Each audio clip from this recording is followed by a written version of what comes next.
Hello guys, for today's video ay gagawa tayo ng spaghetti. So una ay lagyan natin ng mantika, bombay at saka garlic. Tapos lagyan natin ng hotdog. Tapos lagyan natin ng corned beef. Yes, tapos okay-ukayin natin. Okay, so pagkatapos ay ilagay na natin yung corned beef. Kasi ito yung nakapagpasarap ng spaghetti.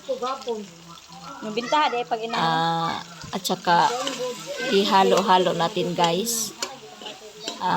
Lalo na't malaman natin ay ito luto na yung ingredients.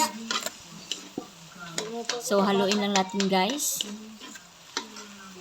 Hanggang makita natin na mapula-pula na siya. Ay lagyan natin ng sauce.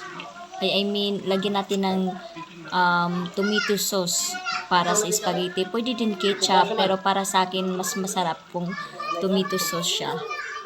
So, hintayin natin na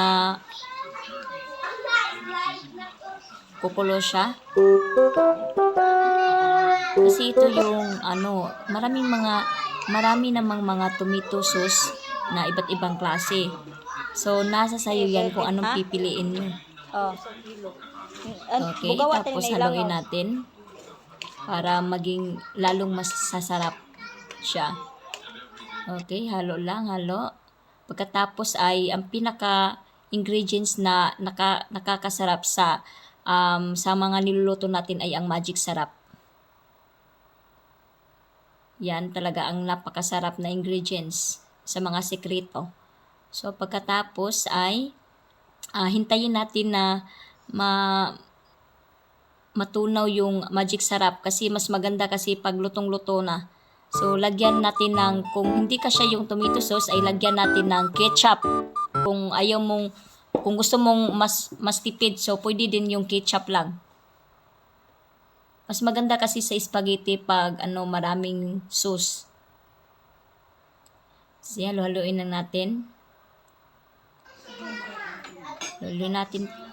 Pagkatapos ay, nasa sayo yan guys kung lagyan nyo ng, kung anong ilalagay nyo. Kasi sa amin, nilagyan namin ng condensed. Kahit anong brand guys, basta condensed. Kasi, para sa akin, mas masarap yung condensed. Pwede naman asukal, pwede din asukal, or any kind of sugar na white or brown.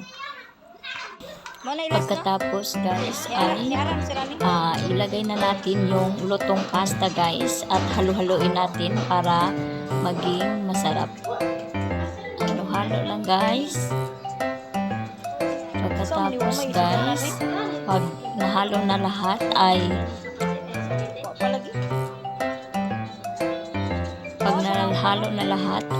masarap na sarap tingnan.